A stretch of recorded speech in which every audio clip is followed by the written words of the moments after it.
have now the young generation, like Prime Minister Trudeau, that we penetrate the cabinets. I also want to reiterate how deeply sorry Canada is for the situation this put President Zelensky and the Ukrainian delegation in. It is extremely troubling to think that this egregious error is being politicized by Russia and its supporters to provide false propaganda about what Ukraine is fighting for.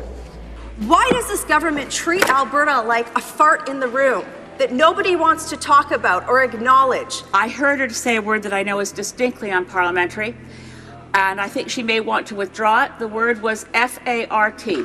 I mean, we love your Mr. Trudeau. I mean, his family's always been such big fans about that.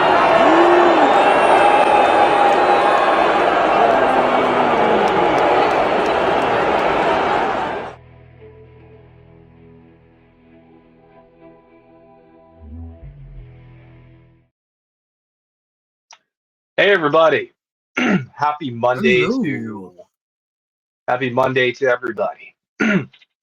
Welcome to the Maple Files. I'm Snow Himbo, and this is my compatriot Yeti Jesus. How you doing, man? I'm doing good. Good. Just trying to figure out how we're gonna get out of this crazy mess that these rich Yeah. folks got us in. Well, and now these imperialists have got us in because everybody's basically watching the doomsday clock that we're 5 seconds away from midnight on. Tensions in the Middle East, as of us streaming right here, are rapidly escalating with Western forces also rushing. Well, I believe to- Iran said they are preparing for war. Like they're prepping themselves. It's no more we'll see what happens. It's we're gonna show you what happened now. Yeah, they're literally like, okay, well, you guys fucked around. Now we are progressing to the finding out stage. But I digress. And I've heard rumors that Russia and China are already getting involved. Everybody's kind of picking a side here, so it's unless something major happens, we could be in for. I believe the top generals of Russia and Iran met today. So I don't know if they're generals. I don't know military rankings and stuff that well. So, but they were the higher guys, Yeah. Just the But there was a lot of misinformation about a flight going from Russia Iran. That was a lot of BS. It wasn't. Yes. So I believe Fiorella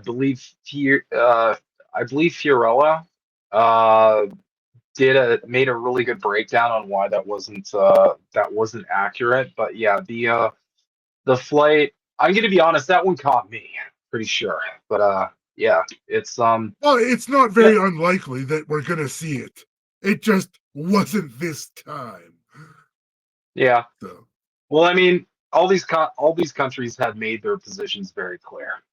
Yeah. China has, Russia has, the rest of the world has, and quite frankly, at this point, it's the whole world minus like half of one country and half of that country's hat either.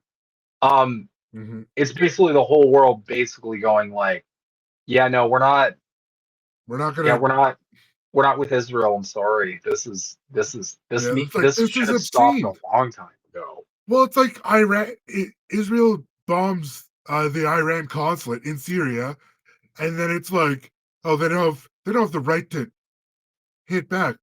No, they do. Under international law, you basically made a war declaration.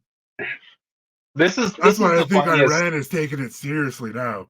Well, they always were, but stepping it up. This is the funniest thing about like pro-Israel propaganda. They say 5 times a day, at least, maybe 6 times a day. I'm not sure. Israel's right to defend itself, and it's like, well, I hate to throw a cog in the wrench of your talking point there, but Reverse Uno card. Iran has a right to defend itself. Yeah. What's up now? And it's Well, I like guess nobody can even argue it. Like you've seen, I've seen it recently. the clip with the guy from the State Department trying to, that's not the question I'm going to deal with right now. Wait, what? It's reached the point where you just can't argue that at all. You have no other option but to spin away. And this happens sometimes when propaganda gets like so thoroughly entangled and debunkable that like you can't even lie your way out of Yeah, out of the conversation. You literally just have to remove yourself. yeah. And Well, part anytime of how it someone's works. like, hmm? Oh, go ahead. Sorry. Go ahead. No, you first. Okay. I was going Canadian to say, stand up. part of the way propaganda works is they have to be ahead of the story. So you have to be like this much far ahead. Well, then, because they've been screwing up so much, that lead's getting less and less. And now it's like you've caught them with their pants down and they have no idea what they're going to really do or say. So it's like when you catch someone in a lie and then they just keep trying to lie their way out. And then Yeah, exactly. they're in that circle now where it's just whoop, whoop. Yeah. But I digress. Thanks everybody for tuning in. So, and this, I'm going to give you guys a bit of a roadmap as well. So, in this episode, we're basically kind of just going to go over the state of affairs currently in Canada. Some recent news. I want to. Our politicians are, I guess, just copying all of the dumb political tactics of America, and they're just running with it, which is borderline hilarious and depressing thoroughly because I keep I keep deluding myself into thinking like we're better than that. We're not this bad. Yeah, we just are. Um, we just have to maintain that veneer of like I don't know, decorum. We have more decorum than the States. I think that's the only Well, difference. We have a a, a better veneer than yeah, we're the USA. happy-go-lucky genociders. Hmm. Oh, it was just an accident. Oopsies. Yeah, we just say sorry as we slide the knife in, which is a far cry Essentially, yeah. quote that I employ often. Um, so I want to get started um, with a very recent article from the Hub. Fraser Institute, Canada's living standards are falling behind the rest of the developed world. This month, Deputy Prime Minister Chrystia Freeland proclaimed that Canada is the best country in the world, but it's a hard statement to square with the evidence. Canadians are getting poorer relative to their peers in many other countries, and our living standards are falling. This trend is expected to continue well into the future unless our policymakers make significant changes. Economists often measure living standards by real gross domestic product, GDP, per person. In other words, the inflation adjusted monetary value of what a country produces in goods and services divided by its population. Now, I have my own I have my own grievances with how we measure this, and I'll get into that sometime. I probably agree with you. I'm thinking, But it nonetheless is not a great indicator of how Canada is doing. And it certainly may contribute um, to essentially what's on the ground floor, which is everybody and their dog that I know is just not having a good time. well, it's really if you're going to like judge standard of living, you should be looking at like wage versus cost of living. So the Yes. wage should be much lower than the cost of living, or much higher. Sorry. Hmm. Yeah. So it's like, and we're like this now for sure. Like it's completely kilted now, where it's like even like people can't afford to rent houses. They have to have like 4 or 5 roommates. That kind of Oh stuff, yeah, right? it's. Like it's I'll never forget. when I first moved in with my then girlfriend, now wife, there was an apartment, and these were fairly affordable apartments, at least for Toronto. So Hmm. still not affordable at all, but Yeah. not like the like 60% of my income is going towards rent sort of shit. Uh, Hmm. so we had a neighbor across the hallway from us. They had six people. I'm not kidding. Six people living in a two-bedroom. Six people in a two-bedroom.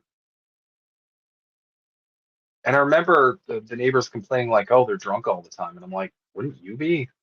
That sounds And horrible." like, well, yeah, like just like even if it's a family, that many people in that small of an area is hard. Yeah, for You sure. can't get any kind of privacy at any time, which people need. People need to have time where they can just decompress by themselves, even for a few Hmm. minutes. Oh, also, hello, future homestead. I just wanted to say hello before I forgot. Oh, hey man, happy Monday to you too, my friend. So yeah, there's definitely some criticisms with this measurement specifically, um, Mhm. but it doesn't really apply because it doesn't really apply to what they're reporting on because realistically, like a more fairer to the working class measurement would probably just mirror this at this point. Um, the cost of living skyrocketing, wages are stagnant as hell. Uh, Mhm. we've got a home ownership crisis. I don't even think it's a crisis anymore. I think it's just a reality that it's like you're not owning a home. That's it. Sorry. Yeah, well, and the stock market is about to collapse again, probably worse Yep. than in 2008. Like it's gonna, and that's gonna be really bad because then all of a sudden it's like, oh, we've got to bail out the billionaires again. We we have Yeah. nobody working to bail them out with. You know what's really interesting? In times like this, I notice the capitalism is a great system. People are very quiet. I just, usually they're pretty cocky. Mhm. But when something like this happens, I notice they're very quiet. Yeah,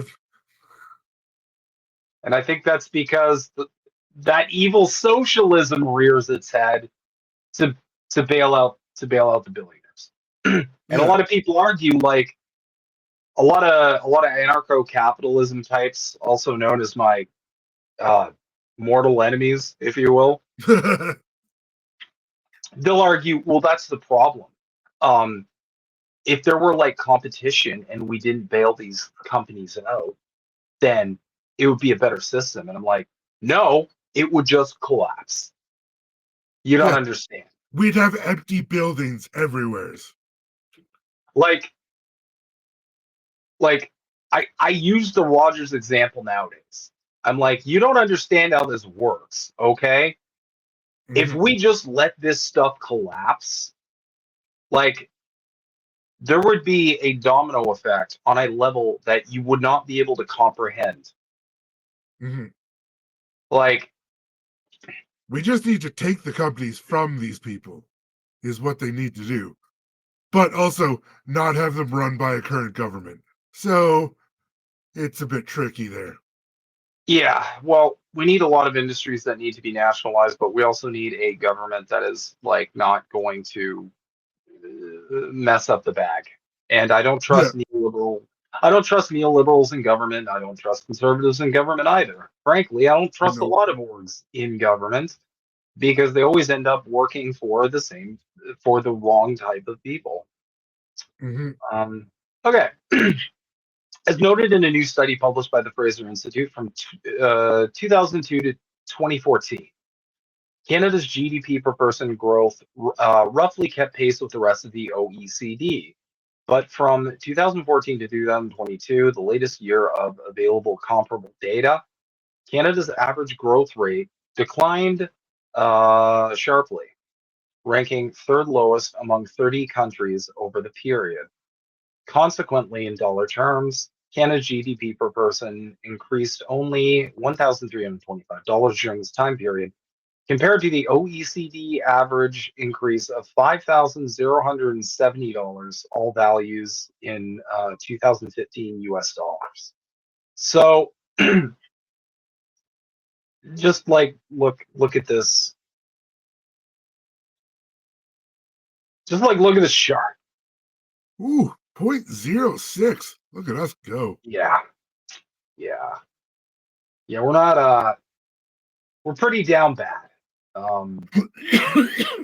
Yeah. We're very down bad. That's just I don't yeah, it's pretty depressing. Um Moreover, between 2014 and 2022, Canada's GDP per person declined from 80.4% of the US level to 72.3%. We lost substantial ground to key allies and trading partners like the United Kingdom, New Zealand, and Australia. According to OECD projections, Canada will have the lowest projected average annual growth rate of GDP per person at 0.78% from 2030 to 2060. Man, that 2030 number keeps popping up. Not sure why. All the time. That's when our GDP per person will be below the OECD average by 8,617. This represents a swing of more than $11,000 from where it was in 2002. Why is this happening? So this is the part where it gets a little up for debate because a lot of people are going to fill in the blanks. There are several factors that have contributed to this. They include historically weak business investment over the past decade, a substantial shift in the composition of permanent and temporary immigrants, towards those with less education and fewer skills, and subdued technological innovation and adoption. These factors have combined to produce very low or negative labor productivity growth due to weak growth in the education and skills of the average worker and the amount of capital, namely plant, machinery, and equipment per worker. While most advanced countries are experiencing similar trends, the situation in Canada is among the worst. Consequently, our relative decline in living standards will grow exponentially because Canada's poor performance will compound over time.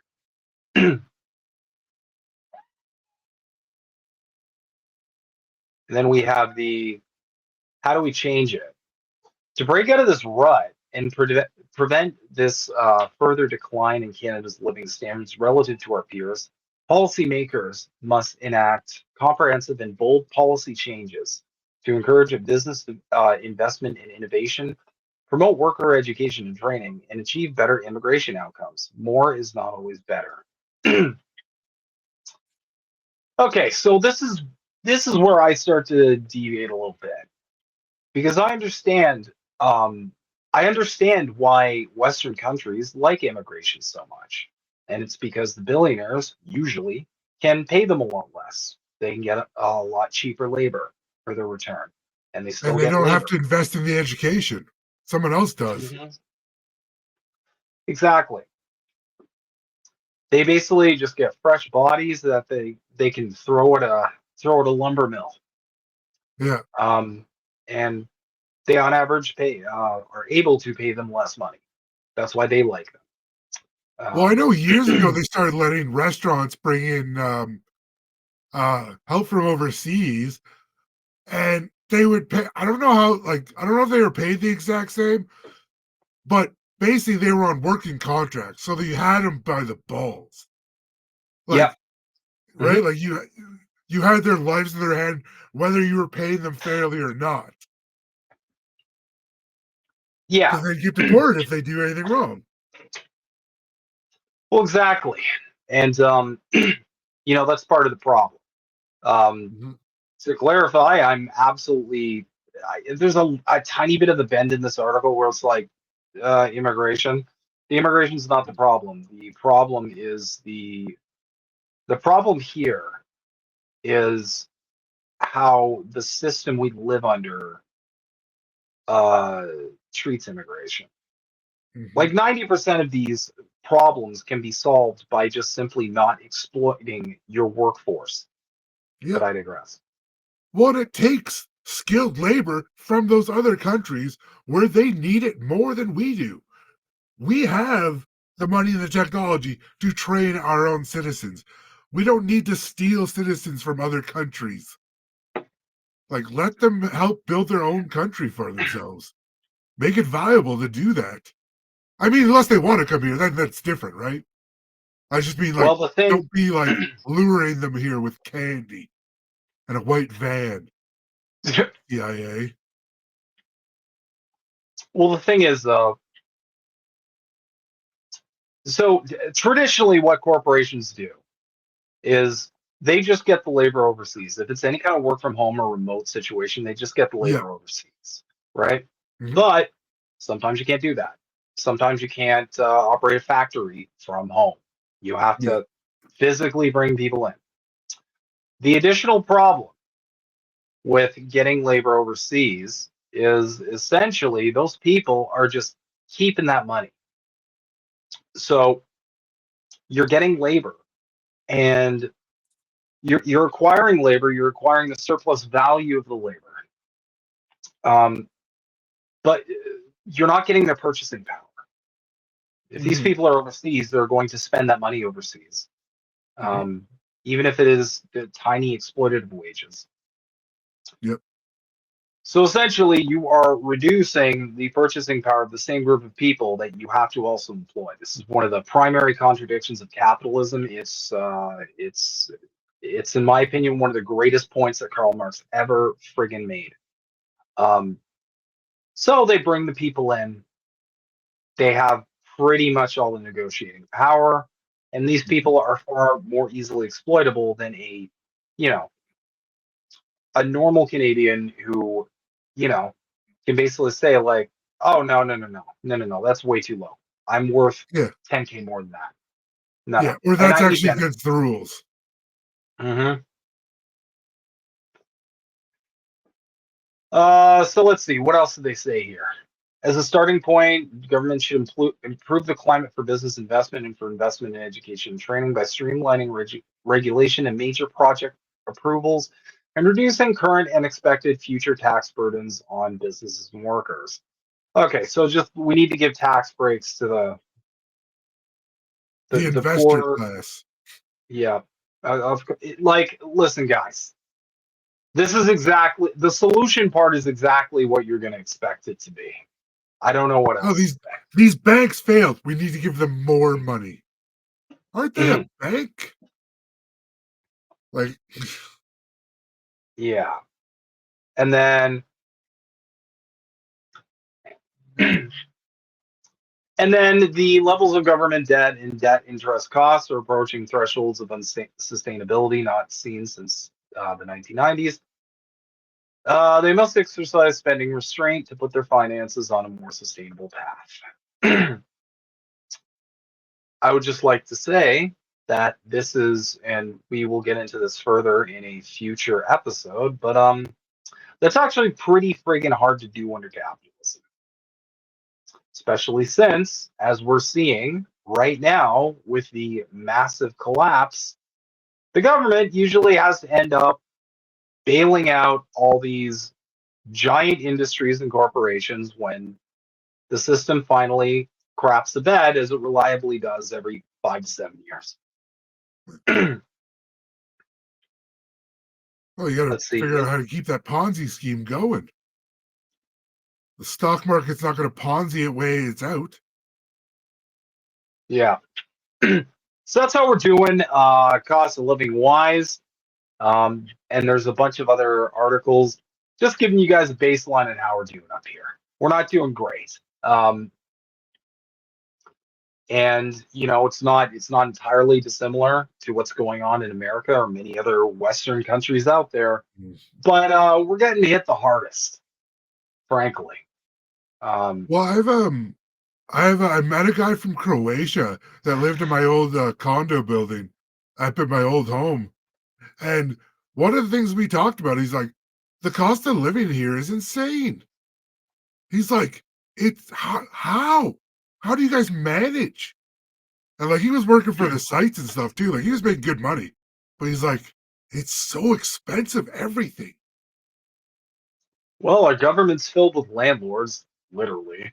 Um, Yep.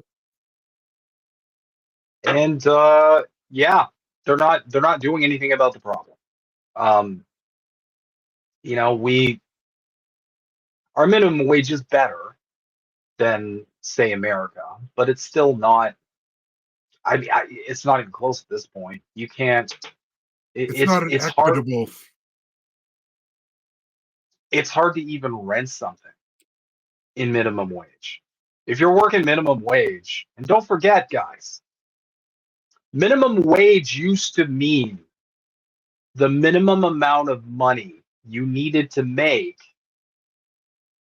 to like have a home, support a family under like one income, have children. That's what minimum wage meant. Now it doesn't mean anything. Minimum wage doesn't have a definition anymore. It just means the minimum amount of money that employers can pay you. That's it. It used to mean a lot more than that. It doesn't anymore. No, Because and now it's you're it's exactly what, correct. and there's nothing to measure it against either. Like, what are you measuring this by? How do you determine the minimum wage at this point? Because at this point, it just seems like vibes. Because like, Yeah, pretty much. it's not the minimum amount to what, pay your bills and rent a flat, because it's not going to Nope. cover that. Nope. There's no like minimum wage just means like that's the minimum and that's it. Used to Yeah. mean We can't pay you lower, but we would. anyway. That's Yes, how we're he is, doing. Max. Hmm? I was just saying yes to Max there in the chat Oh, gotcha. comments.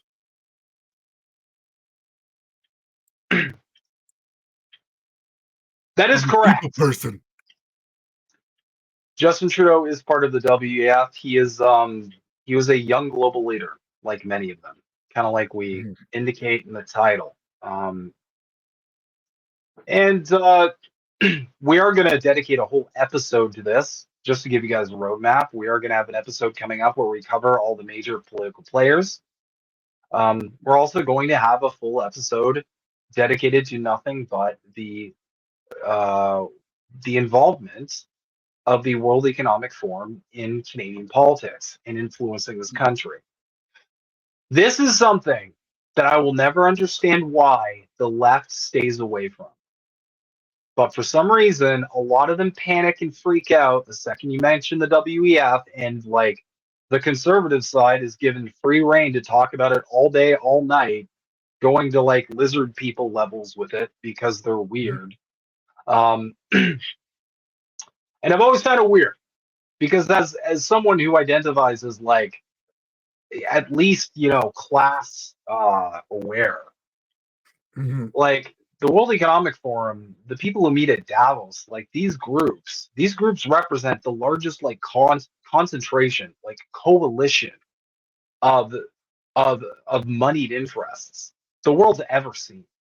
Like Yeah. the left should be the the left should be the people who's primarily on this. The Nonstop. Y-Files just put out a great episode about this, actually. Have you ever watched the Y-Files? I have not. Oh, yeah, it's pretty good. He did a really good summation of like the Bilderberg group today. It was pretty interesting. Nice.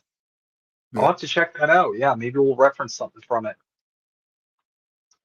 But yeah, all these giant groups, like it's literally the Carlin quote. It's a big club and you ain't in it. That's it. Like they go to a secret area that no journalists are allowed. It's heavily guarded by like black ops people. No reporting on it whatsoever comes out of it. Politicians show up, and then we know nothing about what happened. And then suddenly, like, apparently the 2 months before the coronavirus happened, they were talking about it at the Bilderberg group, and then magically it showed up. I was like, what the? Yeah, so that was I think that was event to something. I don't remember the exact name, but they did have a simulation of Mhm. what would happen if a global pandemic happened. It was like a quirky little game they played, which I Yeah, took as like, are you like guys a list. kidding me? And then a lot of the compatible left lost their minds over this. They're like, oh my God, I can't believe you guys are being so conspiratorial, calling it the pandemic and everything. And it's like, well, can you blame people? It's like the They did a plan is written simulation. down. They're talking about simulations, and you can't like possibly see how a group of people who's already deeply mistrustful of their Mhm. elected officials and governing bodies for absolutely valid reasons would come to like be suspicious of this. It's blowing your mind. Yep. That's the part Well, I don't get. I remember for years people would always talk like, "Oh, there's no shadow government of the states," and I was like, "Let's be honest, that's the only thing that makes sense." I was like, you watch these idiots debate in like the White House or in the White House or the Oval Office or whatever they are. This is about Canadian politics. My bad. Yeah, they don't know what they're doing. They have no idea what they're talking about half the time. I mean, I've always kind of argued it's like you don't the shadow government is implying that there's an entity we don't know about. It's really simple. You can go find the shadow government right now. Go into any big city and look up at the tallest buildings in the city. That's your Mhm. shadow government because that's who your politicians and our politicians work for. And there's Yeah. nothing but evidence to support this. It's very simple. In capitalist countries, the politicians work for the billionaire class first and Mhm. the poor second. And they have two primary jobs: catering to the needs of the billionaires, because we're all still in 2024, depressingly enough, living under this weird illusion that all of this wealth one day, finally one day it's just That finally cat. yeah, it's just finally gonna trickle all the way down to the poor people, just gonna go right there. And then their secondary function, and this is a lot of what you see with the NDP up here. This is what a lot of what you see of the squad down there, and the more progressive, heavy Mhm. quotes there, American politicians. Pretty much, there's a lot of LARPers in the West in general, but basically, their second primary function is to keep the people out of the streets. Not the altruistic way, as in like we should give these people housing because everybody deserves to have a roof over their heads. No, literally keep them out of the streets. Like keep Yeah. them from rioting. Mhm. Keep them from keeping keep them from installing Lenin.exe. That's their that's their biggest role. And that's what you see from all this lip service from politicians. It's to serve the billionaires, create the illusion that you're actually someone in that government's actually fighting for you. Yeah. Surprise. Nobody is. Where if we want if we want as Canadians a government that works for us at this point, we're literally going to have to take it back. No, a lot of people don't like that reality. But Mhm. much like the states, I don't think we're voting our way out of this. Because look at No, hmm? someone often referred to politics as the entertainment division of the military industrial complex. And I was like, Frank that's the Zappa. most accurate thing I've ever heard. Frank Zappa.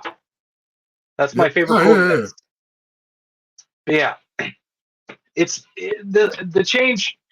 I'll put it this way, and I've said this before, but I'll say it again, just in case I said it on another of the 5,000 shows I do. Back in the day, I thought the NDP was what represented my positions. They were the closest. I was a Mhm. huge fan of Jack Layton. A lot of what they were saying made sense.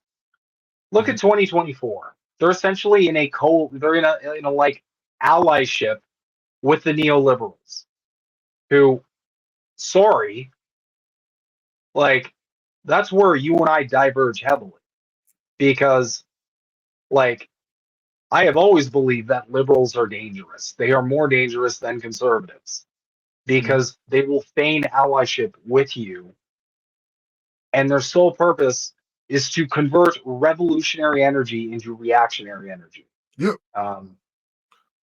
That's like MLK said. He's like, liberals are nothing but sheep, wolf in sheep's clothing. Yeah. So I think the direct quote was that like the conservative is the wolf. You see him coming. You know what to expect from the wolf. He's going to eat you. He's going to bite you and slash you and piss in your hair. That last part wasn't even necessary. I don't know why. Don't know why I did it. Can't help myself. Hey, Nilo. Hey, Hey, man. Hated. But the liberal comes to you as the fox. So it's like, hey, I'm your friend. Da, da, da. These two serve the same master. And it's the exact same in every Western country. Yeah. It's the controlling the opposition. You control both sides, and then you don't have to worry about the middle. Especially true up here, because everybody talks about the World Economic Forum. They don't just have their hands in one party, guys. Yeah, They have their hands in every party. It's all the way through. And for all the big talk here. Then of course you got our politicians who get upset because someone said fart in the House of Commons. It's like, how is that what you're concerned about right now? Like, it's no different from like the Mean Girls stuff that AOC and MTG get into when they're like bickering. This is all just pro wrestling. It's no different. Yeah. Moving swiftly along on the absolute state of Canada. Our politicians are having a normal one lately.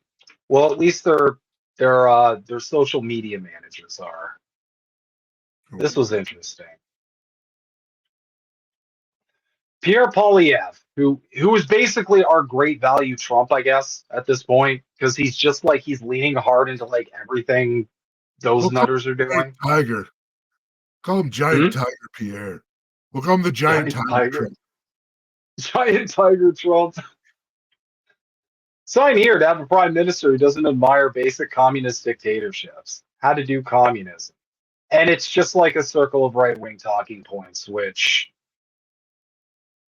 I mean, you know what? I'm going to try it. I'm going to debunk every single one of these just real quick. Establish a new communist utopia. Okay, so Marx and Engels were never utopians. They wrote an entire book on this. Rob or kill the successful. If they're referring to the actual like revolution and the seizing of the means of production, that was done in an effort for everybody to be successful. Yep. I don't get the robbing. They were very clear on like the role of the state after the revolution. It's not just rob or kill the successful. Force the rest to work for free. This was just never a thing. Yeah. I don't know where they get this point. I don't know. Capitalism is money. They honestly believe capitalism means money. That's what these people believe. Because, like, I don't know a single example of, like, okay, so I assume Robert killed the successful. Like, so the revolution starts here. And then they're forcing people to work for, like, here's the thing. If they're referring to, like, gulags, then again, like, every conservative talking point I've noticed has to happen in a vacuum. It has to happen in a vacuum because if we're talking about gulags and any kind of labor from gulags, if you take that out of the vacuum, you have to compare it to the United States prison system, which was larger and far more exploitative than anything related to gulags whatsoever. And it's not even close. But again, they have to argue this in a vacuum. But the whole like force the rest to work. Oh, sorry, slight correction. They mean force the rest as in all the people they didn't rob or kill work for free. How? I mean, that happens under capitalism. That happens under capitalism. They call it internships, right? Yeah. Or they're just working extra hours for no pay. Just for Yeah, funsies. run out of food. This is my favorite one because obviously they're referring to the famine. The famine that happened, the Holodomor, um, that whole thing that happened under Stalin's watch. And I would just like to remind everybody, or probably educate conservatives as well, famines don't just magically appear. And Yeah. Joseph Stalin did not just like twirl his mustache and burn food or something. What actually happens, and this is something conservatives will never fucking talk about. Pierre, I guarantee you, Pierre doesn't even know this happened. I promise you that. What happened was Russia had a drought. Most of Eastern Europe actually had a drought. And what they also don't tell you is because of this drought, not only was there a famine in Ukraine, there was a famine in Russia as well. And a lot of the Russians died as well. Now, they can double down and cope on that and say, oh, well, he killed his own people too with the famine. But then it just circles back to, okay, but was there or was there not a drought? Because droughts cause famines. We know that. Yeah.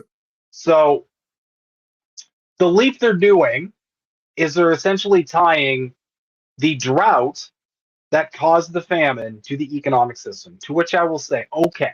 And this is, I've gotten blocked more times than I can count for asking people this question.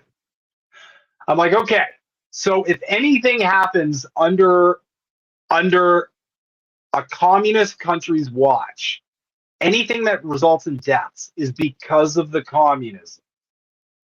Can we apply that to capitalism too? Oh yeah. Because I got a whole bunch of wars with a huge death toll behind them, Oh yeah. predominantly because of capitalism. We've got millions of people dying every year just because of the deleterious effects of the wealth inequality that you suffer from under capitalism. America spends billions and billions fighting communism. That's how much they're spending on propaganda to fight this supposed system that works so bad it just fails continually. Yet, I don't see communists having to spend a bunch of money fighting capitalism. Except for in wars, so yeah, I guess technically that is true. I digress. Here's the thing too. Okay? This is Actually, sorry, can I comment on Nilo's comment there? Of course. Yeah. So yeah, in Asia, in China, there's the 3 years of great disaster. It was like flood, drought, flood, drought. That's where all the people under Mao supposedly died, was the same ideas in the Soviet Union. They had a drought, and then it was like, and then I think they might have had fires too. Like, it was bad. Yeah. And it's like, I noticed the Mao people have shut up almost completely. They've all pivoted back to the USSR because they started seeing the country stats and they're like, damn, we can't. Yeah, remember when we made fun of China? We were just kidding. China's not real communism.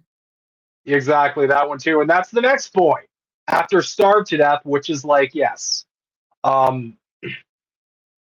Yes, of course, people starve to death from a famine, but like I illustrated earlier, to pretend the famine just magically happened because of an economic system and not because of any natural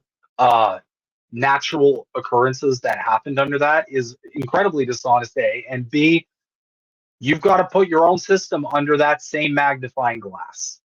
Which again, Pierre, you're never going to get this from Pierre Poilievre or any of the stooges or his buddies on Wall Street or his landlord buddies. And then at the end, okay, this is my favorite. Say it wasn't real communism. 2 points here. Number one, the whole it wasn't real communism thing, it doesn't just fail. Okay, the majority of countries that have tried to move beyond capitalism are either get murked in a coup by the states and its Western allies, and we'll get to that a little bit later. But I mean, crap, Venezuela can't even have a damn election without this crap happening. The CIA was predominantly invented to sabotage the USSR. That is a fact that can be confirmed now.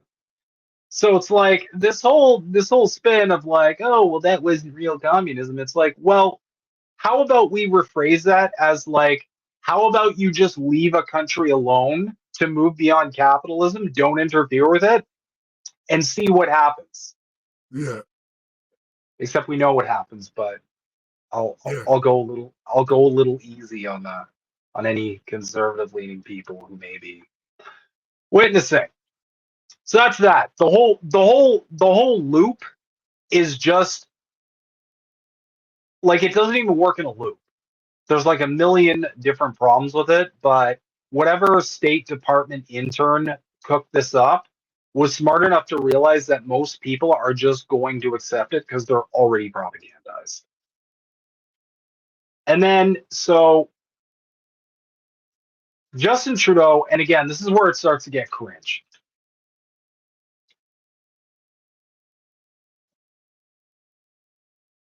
I'm not kidding. That was his reply. I think this guy needs to touch grass. Oh my goodness. So that's where we're at, people. He's literally sitting there like asking one of his like social media handlers, "Hey, what do the kids say that's really funny nowadays? What's a cool like hip term that'll endear me with the youths?" Or he'd probably Yeah, say something like youths. But probably. It's just it's it's such an absolute sham to have people talking like they know what they're saying, and so many people just blindly believe them. It's just well, and then you've got idiots like Viva Frey, who yeah, who thinks this is I, socialism? Buddy, this is capitalism. under your socialist, he's so close too. He's pointing out accurate problems. Look at the thing he's noticing. 2022, nearly 1 in 5 households, 17.8% across the 10 provinces, reported that they experienced some degree of food insecurity in the previous year. Households with children are at even higher risk, with 1 in 4 children under the age of 18 living in a food insecure household. He's correct. And then he Yeah, has to insert socialist under it instead of the correct conclusion, which is Canada, by every definition of the word, is a capitalist country. So yep, again, if we're going to do this whole let's blame all of the ills of the system on the system, sorry, Viva, this one's on your system. exactly. They don't want to take any. They don't want to take any responsibility for the things they've done. It's always someone else's fault. Mm-hmm. Oh, it's China, Russia, Iran. Eh. All it is, it's like children blaming everyone else. Nobody wants to take accountability for that they've been lied to or any of that kind of stuff. They just want to keep blaming someone else. It's never the What is it? democracy we voted for. Yeah, but I'm gonna do a quick excerpt just because. Yeah, we're doing the same thing up here, where it's like Justin Trudeau's a communist, blah, blah, blah. I'm going to do a little excerpt from one of my favorite Lenin pieces called Two Utopias. And I'm just going to ask you guys if this description reminds you of anything specifically. The liberal bourgeoisie in general, and the liberal bourgeois intelligentsia in particular, cannot but strive for liberty and legality. Since without these, the domination of the bourgeoisie is incomplete, is neither undivided nor guaranteed. But the bourgeoisie is more afraid of the movement of the masses than of reaction. Hence the striking, incredible weakness of the liberals in politics, their absolute impotence. Hence the endless series of equivocations, falsehoods, hypocrisies, and cowardly evasions in the entire policy of the liberals, who have to play at democracy to win the support of the masses, but at the same time are deeply anti democratic, deeply hostile to the movement of the masses, to their initiative, their way of storming heaven, as Marx once described one of the mass movements in Europe of the last century. The utopia of liberalism is a utopia of impotence in the matter of the political emancipation of Russia, a utopia of the self interested moneybags who want peacefully to share privileges with the Perishkoviches and pass off this noble desire as the theory of peaceful victory for Russian democracy. The liberal utopia means daydreaming about how to beat the Bolsheviks without defeating them, how to break them without hurting them. Clearly, this utopia is harmful, not only because it is a utopia, but it corrupts the democratic consciousness of the masses. So, real quick, do any politicians come to mind with that description? All of them? Pretty much. And to explain this, to explain this a little further to our American comrades in the chat, up here in Canada, we essentially just have different flavors of neoliberalism. You guys sort of Mhm. have that in the States too, but it's much more extreme in its posturing.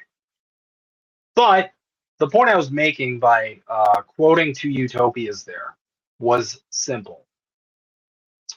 Despite all the posturing and insistence from the conservative apparatus of Canada that Trudeau was some kind of socialist Marxist sort of dude, Justin Trudeau is the very person that Lenin is talking about in Mhm. that, is identical to it. But again, this kind of goes into another thing that we see happening in Western countries, which is what I like to call Overton window management, which is essentially there's a range that you are allowed to have political opinions. There's Mhm. conservative, there's liberal, and in Canada, this Overton window is firmly in neoliberalism. Do not get yourself twisted. It is firmly planted in neoliberal capitalism. So if you go too far in one direction, you're a communist. You're a evil socialist person. If you go too far in the other direction, you're like a Nazi. But in reality, it's just a window that's set firmly in the center. Like too far in Mhm. the center and sliding to the right to the point where it helps absolutely nobody except the wealthy. Mhm. And that's what we're seeing here. That's what you see in the States too, with everybody calling Joe Biden and Kamala Harris. What are they calling her? Comrade Hala or something? They're getting really bad. But It's so hard to watch this stupidity mhm. and just not be like, pay attention for 5 minutes. Just 5 minutes, guys. Also, there's no, much like the States, there's no discussion on policy. Nobody's running on Mhm. policy. They're just running on vibes. Yeah. And with Yeah. Poilievre specifically, and we'll get into this in a later episode, he's borrowing the same strategy Trump's doing with America right now. This government has made everything really expensive, and I'm gonna fix it by just like cutting tax a Mhm. little and like basically I'm gonna undo all the stuff they did, and that'll magically make the country better, which Yeah. requires a memory holding of people who didn't live under Stephen Harper. Because again, like I always say, this tactic is really easy to employ when your country is on a steady decline. You can always claim True. the last guy was better. Always. That's Always. Which is why that's Polyev is now talking about all the things. Here, I'll friggin' prove it. Give me one sec. I promise you this is happening. Okay, so this is like the best thing. This is the best indicator I have for this. What is his full name again? I don't even know. Okay, so it's just Pierre Polyev. So you just copy paste their stuff right here. And I'm just gonna put in Harper. Let's just give it a shot.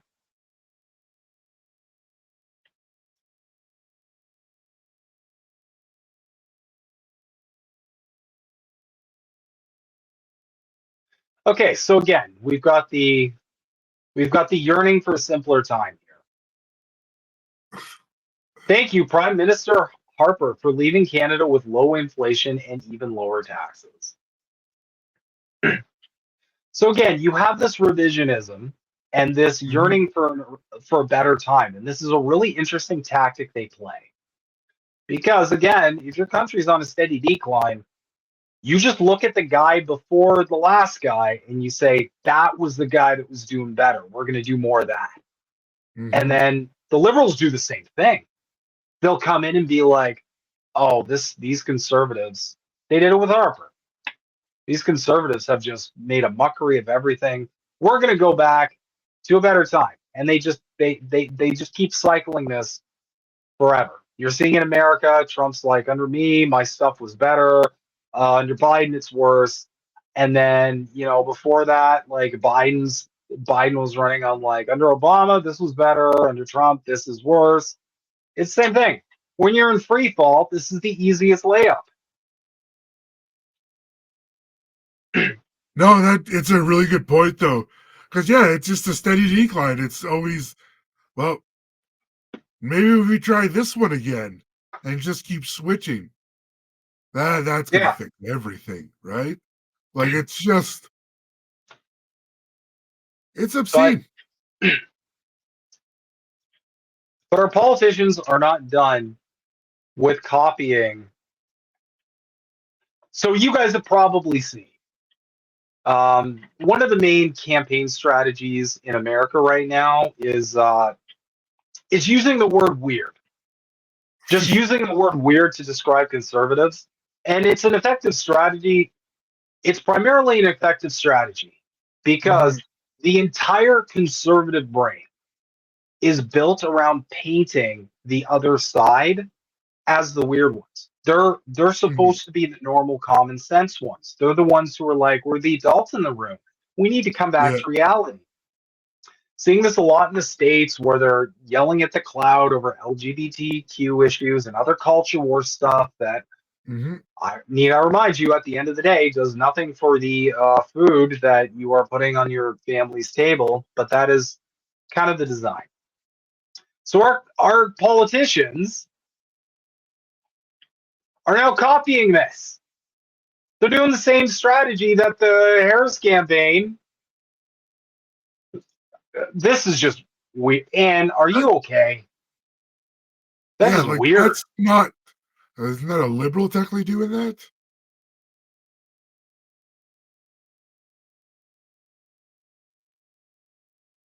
Definitely a liberal. It's probably Justin Yeah. Sock again.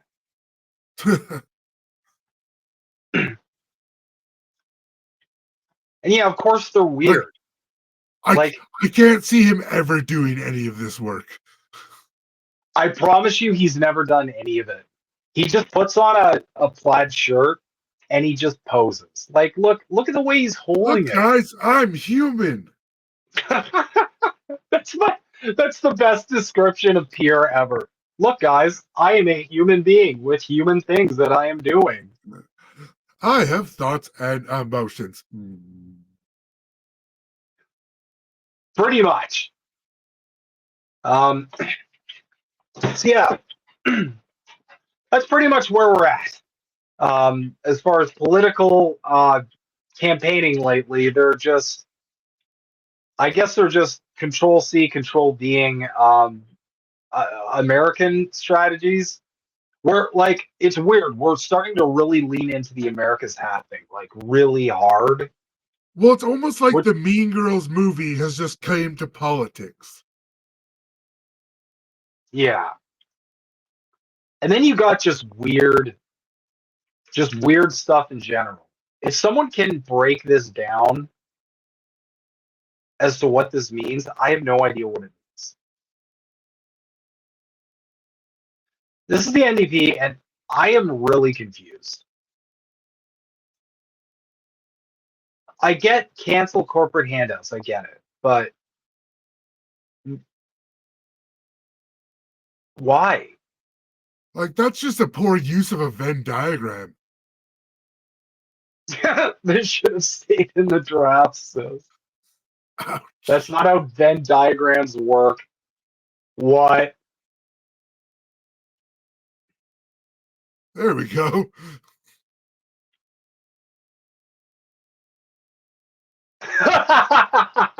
This is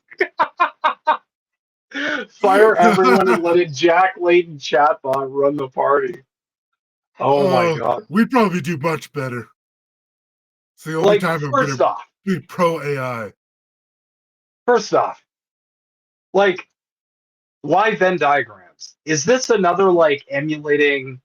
Wait, I think this is also like an emulating America thing. Because didn't Kamala Harris make some weird comment about Venn diagrams? Yeah, I think she did. Did it follow with a cackle? Because if it didn't Mhm. have a cackle, it's not true. That's if Kamala says a word and there's no cackle, it's like a tree in the woods. Yeah, but what also like really weirds me out about this is like, do you not understand how Venn diagrams work? Because they're No, supposed to I don't. highlight similarities versus differentiations. So if it's all cancel corporate This shouldn't handouts, have corporate. well, they should also like cancel corporate handouts. This should just be a circle because it's all the same stuff. Yeah, Also, like cancel corporate and handouts, like, and then like, okay, but like, why is corporate over here if corporate's over? The more I'm looking at this, the more confused I'm getting, which that's is fair. impressive. This Next. is like, this is impressive levels of I have no idea what is going on over there. And the fact that they It's didn't just delete it bad. too, yeah, They're the fact probably that they still trying to figure out what's wrong with it. They're like, hold on, I'll delete it as soon as I figure this out. Don't. yeah, that's just, yeah, I don't know. It's just, it's very, it's very concerning. Now, up next, we got a story you shared, I believe, that we didn't get to last time. Is it the spine one? Yeah. Yeah. I really like this article just because it basically shows a great example of like how Western hegemony works. They Mhm. do something and then they get caught and they're just like, uh, they did that on their own. But over here, that's all because of that one president, Putin. He controls Mhm. everything. But over here, no, just individual choice. So basically, what Canadian. happened Mhm. is essentially what Go happened ahead. is they took a drone to spy on the New Zealand soccer players watching during practice, the Canadian Olympic team. Like, Mhm. just play the game. Like, the whole point of the Olympics is sportsmanship. It's absolutely pathetic to see this stuff all the time from these so-called Western democratic countries, and then they claim China, who's been through more tests than any other country with a lower percentage of positive results, is somehow the big cheater in the room. Of course, because like, again, they have to have a different. This is one of the core tenets of fascism. You have Mhm, to have a different set of rules for your enemy than you have for yourself, mhm, because you have to maintain the narrative. You need you need enough playing room with any of the other, so to speak, that you need enough like narrative playing room so that you can always depict them as the enemy and yourself in a favorable light. Which is why they break the rules for other people and there's no fairness or like equal footing. mhm. Yeah, basically what happened was yeah, a soccer staffer was arrested for flying a drone over a New Zealand women's soccer team practice.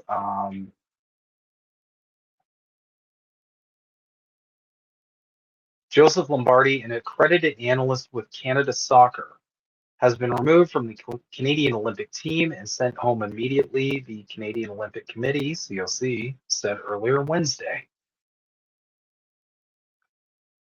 In a statement to the CBC, a French prosecutor said a 43-year-old coach who was not named in the statement but told police he was an analyst working for the women's team captured images of at least two practices.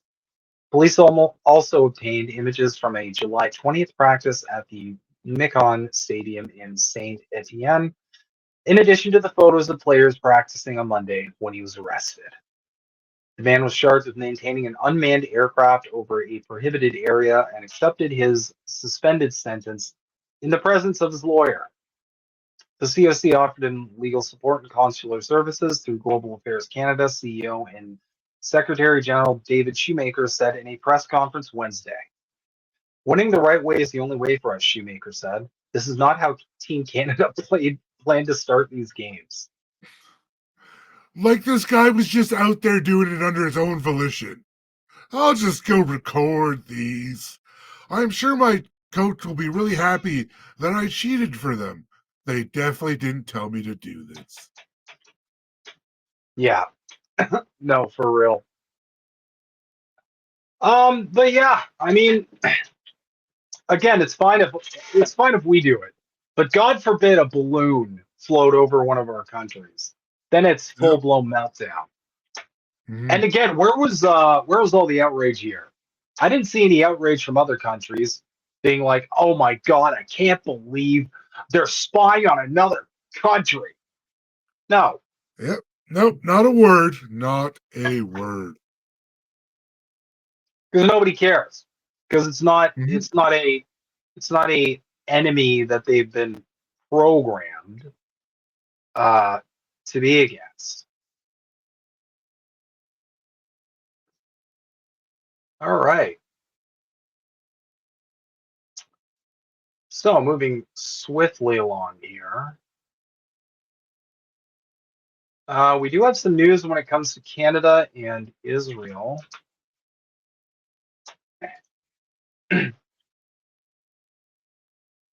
So this is the Canadian favorable opinion of Israel. Unfavorable, 55%. Favorable, 27%. Net, minus 28%. Which is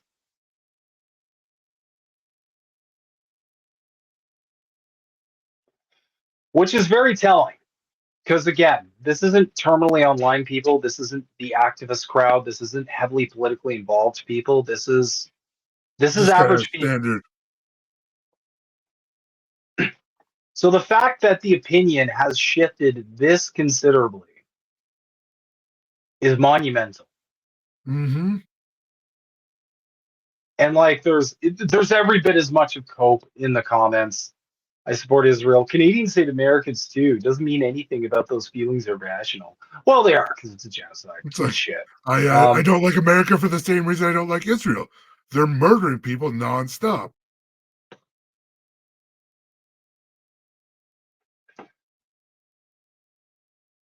The 27% are racist beyond stupid or both.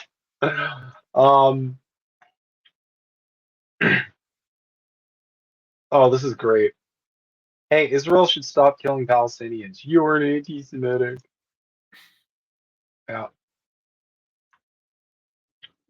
And the support in the comments is a mix. You got some good stuff and you got some really cringe. I might have propagandized or working directly on behalf of some kind of State Department kind of mix in there. Mm-hmm. It's hard to tell anymore too, but it's absolutely unhinged because they're not even being realistic. All they keep talking about is October 7th, like that's when the thing started. There hasn't been 60 years of occupation by the Israeli terrorists. It's the exact same play as like, I don't know if everybody listening was old enough to remember the vibe. Like the vibe during the war in Iraq era. But it was very similar. Years afterward, we're talking years. Whatever atrocities the West committed in the Middle East, you'd have people just bring up 9/11 like every time. Mm-hmm. And it just shut everybody up. It just they would use it to shut every conversation down. And sure enough, this is the exact same play. It's the next month. Yeah. So yeah, they used to be able to space the stories out more. Now it's getting more and more condensed. So it's less than it used to be like 2 years for a conspiracy. Now it's like a week for it to come true. Pretty much, yeah. We do have some good news though.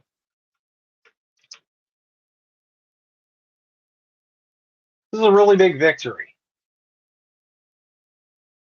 Basically, the Ontario Public Service Employees Union votes to support the BDS movement and divest from Israel.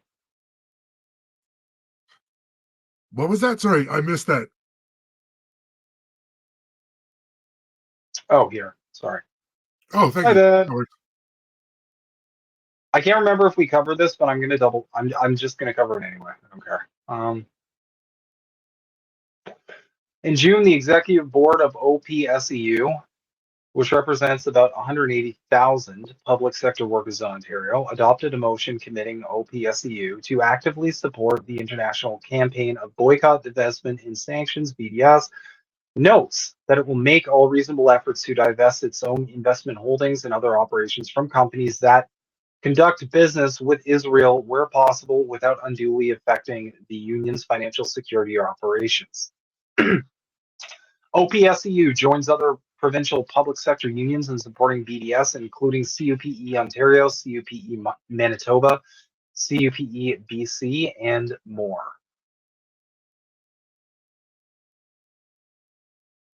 This guy's too angry. Every Yeah. one of these, he's just mad as fuck. I don't get it. This one, BDS is considered anti-Semitism by the government. No, they're Congrats on. not. I don't even know where they get this stuff. It's like, what? Where's that? Where are you getting this from? It's absolutely Oh, unhinged. This is like the epitome of propaganda happening now. It's just like, yeah, oh, these got to be like bots and stuff. And then you're going to find out they're like, no, these are real idiots. they're real idiots.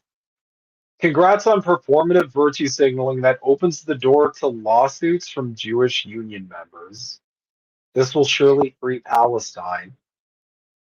What is this dunk? And I'm like, Cope and Yeah, Steve, Chud. yeah, like I don't know what he's trying to even prove here. Like he's just talking. He's just like flexing that I guess the system is rigged against, like, I don't know. Yeah. The propagandists always use virtue signaling though, Mhm. and it's a tactic to like invalidate whatever they're saying. So it's Yeah. like, oh, it's virtue signaling, nothing's gonna come of it. But what they're trying to convince you is like nothing's gonna come of it, so don't support this. So just like get demoralized and like move on to something else. No, it's similar to how they always call the other people terrorists. It's to elicit a response in you. Exactly. No, that's exactly it. And that's pretty much how it's always been. Um sorry, I just noticed Also, this should be fine. Trending in Canada, World War III, and then Iran. That's good. Really good stuff. Great. you should see I my love this check the timeline. telegram to see where Iran is. Yeah, that if you got No, anything to sorry, break, we'll I break know it. where Iran is. I meant where we are at in the war. Yeah. I'm not completely stupid, just mostly. Oh, if you've never subscribed to my Telegram thread, it's the Yeti lines. Subscribe to the Yeti lines, y'all. This was a really good article. Now, everybody, if you are not checking out the Oh, Canada Files at sorry? sorry, it's Shogun that's in Tehran. Oh The shit. Russian, yeah. So yeah, it's the big guy. Okay. Well, uh I guess they're gearing up for the show. What? So this is from the Canada Files. If you guys aren't checking out the Canada Files, go check them out on Twitter. View their great content on thecanadafiles.com. Yeah, just really great work here. Canada prevented Venezuelan Canadians from voting in presidential election. The Canada Files can confirm that Venezuelan Canadians were blocked from voting in Venezuela's 2024 presidential election. Venezuela's Deputy Minister of Foreign Affairs for North America, Carlos Ron, responded to this outlet's questions sent after seeing Canada block Iranian Canadians from voting in Iran's presidential election. This Canadian government move has precedent.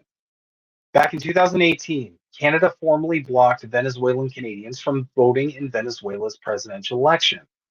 In November 2019, after leading the Lima Group seeking the ouster of President Nicolas Maduro since 2017, Canada recognized attempted coup leader and then interim government leader Juan Guaido's Canadian representative Orlando Vieira Blanco as Venezuela's supposed ambassador to Canada.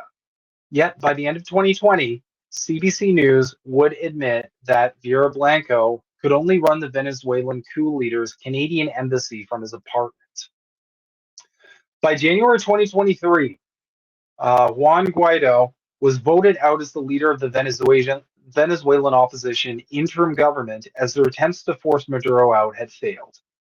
Rumors were swirling by December 30th, 2022, and on that day, the Canada Files asked Global Affairs Canada if the Canadian government still recognized Juan Guaido's as Venezuela's legitimate interim president of Venezuela. GAC did not respond until January 4th, 2023, saying that it would review and assess the implications of the decision to oust Guaido as opposition leader.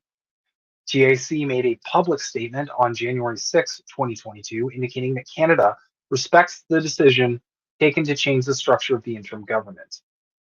Notably, in GAC's answer to the Canada Files, it said that Canada wanted to see a return of fair and free elections in Venezuela in 2024. They have them. Yeah. Do we? Nope. Because when I think of free and fair elections, I think of maybe voting for a candidate who's going to bring about electoral reform. And then when I vote for that person and they get into office and they don't do that, that doesn't really seem very free and fair. Yeah. Kind of seems a little rigged, if you ask me. Mm-hmm.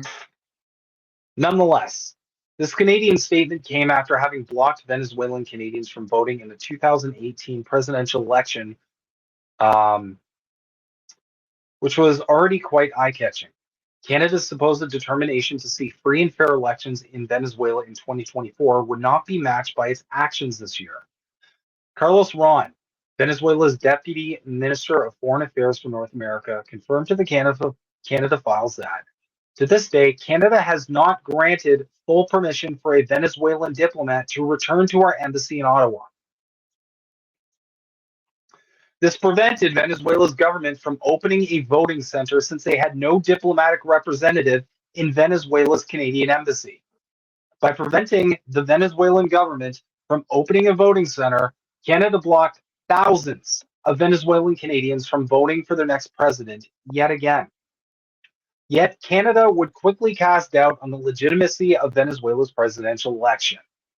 The shamelessness of Canada's push for democracy, further exemplified by Canada blocking Syrian Canadians from voting in Syria's 2021 presidential election, truly knows no bounds. Democracy doesn't simply include Venezuelan Canadians from being able to vote in their home nation's elections, according to Canada's government. Yeah. So basically, if we like the results, it's democracy. If we don't, it's rigged. We're doing the same stuff, y'all. I'm pretty sure if you're preventing Venezuelan citizens from voting, that would be referred to as election interference. Yes, but the West never would do that. They would never interfere in another country's election, especially if they're trying to elect a socialist candidate. Mm-hmm. Oh, right, that happens every single time. All right, I get those two mixed up. But yeah, that is a real thing that happened, and it highlights just just really how hypocritical we are, A. B, how Mhm. we are essentially just the lapdog of Western hegemony in general. Mhm. And we copy all our play. We got the same playbook as America. It's Mhm. the same nonsense. And you're seeing this across the board with all of our politicians now claiming that the election was rigged and it was stolen. And if you dig deeper into that, like we did on Politically Homeless, there's a reason for that.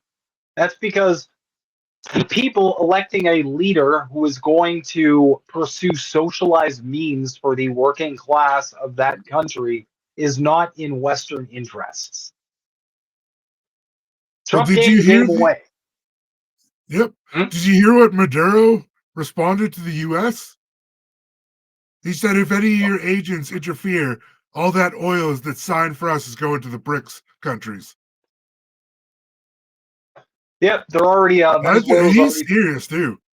Like, Yeah, I won't be surprised if he just pulls it anyways. Just like, ha ha ha. Venezuela's already. Last I checked, pending BRICS approval, or it might have. Let Mhm. me fact check myself on that in real time. I never want to give you all misinformation. There was a few countries that are kind of in the hangars, if you will. Algeria might even be one, to be honest. Let me check. Yep, Venezuela, as of 2 days ago, we'll switch here real quick. As of Excellent. 2 days ago, Venezuela offers oil rights to BRICS and bid for membership. Nice. Venezuela's President Nicolas Maduro announced that the country is ready to grant oil and gas extraction rights to BRICS countries. The country aims for membership in the organization and has the largest hydrocarbon reserves in the world. So, Oh, they have the largest oil reserves? I didn't realize that. Is hydrocarbon, that's what you said. Oh, okay. hydrocarbon reserves, yeah. So Oh, interesting. they're already well on their way of Mhm. wanting to join the rebel alliance and not be involved with the empire, if you will. So that's interesting. And again, Canada's just gonna Canada. I guess they're just gonna. Well, we don't really have much of a military to speak of. Like, it's just we don't have a big military. We don't have very advanced weaponry or machinery. Like, I don't know.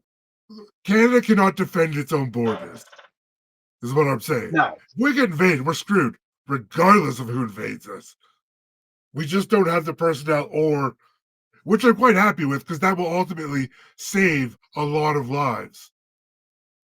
Yeah. All right, we can't really attack them. They don't have a military. We'll just hit that one I, base. to be honest, Canada's more of the country that should be a lot more afraid of getting invaded by its own citizens than anybody else. That's what y'all should Oh, be yeah. afraid of. Should be afraid of the people in this country taking the country back from y'all because you're mishandling it on levels that I have no words for anymore. Yeah. Also, who the hell would invade us? Yeah. The The states? states. The states might. They'll go for our But oil, so they'll go through Alberta. we're already the state's golden retriever anyway. They Exactly. don't need to invade us. We'll do whatever they want. Look at the trucker route. The second the Biden administration made one call, out came the jackboots, like we covered. Oh, yeah. And And they're as for going this, to resort as to that because we're an imperialist country. At our core, we're going to revert back to imperialist tendencies. When the powers that be don't like us anymore, the cops are coming out to stomp on necks. Mhm. That's how it happens every time. Fascism is capitalism in distress. That is all it Mhm. is. That is all it has ever been. The second capital is threatened, any moment when capital is threatened, you'll see the jackboots come out. You'll see Uh, that nasty side. You'll see that mask, that Canadian mask slip. It doesn't happen often, but pay attention when it does. It happened as well when our government was cracking down on Palestine protesters, also, because that happened up here as well. Absolutely. Yep. Which is why it's so huge for that win that they're divesting. Because I think that was one of the campuses that cops took the people out of. Mm-hmm. Yeah, it was. Pretty sure you're correct on that. Ooh, we're getting a severe thunderstorm warning. Let me see if that's for me. I don't remember if I mentioned this or not, but as a kid, I was obsessed with watching the Weather Network. I don't know why. Oh, nice. I just always watched it for, I don't know. Let's see here. No, that's fair. Hey, man, I grew up watching, like, how-to shows. Like, how do they make that? Mm-hmm. Flip it or flop it, house turnovers, that kind of stuff. I mean, I'm pretty sure the only reason why I'm such a nerd is because of Reboot. That's like the best. That was the best show to learn about computers. I swear to God, that one show made a whole generation of programmers. I'm convinced. See, I didn't watch that show, which is probably why I don't know much about computers. I'm gonna go back and rewatch it, and then I'll be back. A slight warning. I've tried to go back and watch like early '90s CGI, and it just I tried to go back and watch Beast Wars, if you remember that. Oh yeah.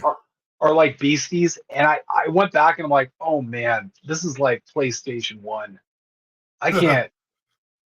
I don't know what to do with this. It is very jarring. It's not like animation. Animation ages very well.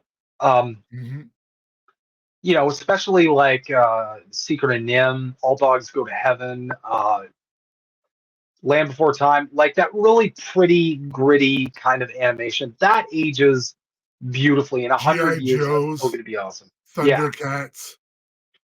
Yeah, but did you ever watch the show Silverhawks? No, I didn't. Oh, okay. That's pretty cool. But CGI, it's like the beginning was rough. It was really rough.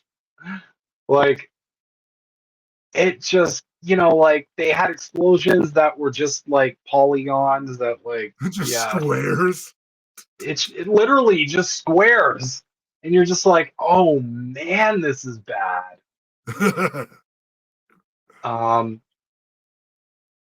Yeah, okay, so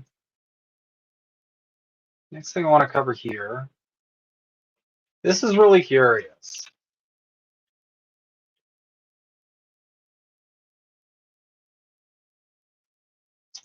So, first going to start here with a video on the World Bank, because I've always wanted to know more about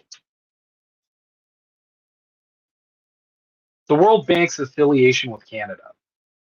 I've always wanted to know more about this. But we're going to switch this to a better view. Is this good? This is good. Okay. Let's start with a video here. How much of this $1.5 billion do you believe actually went to the people who needed it most?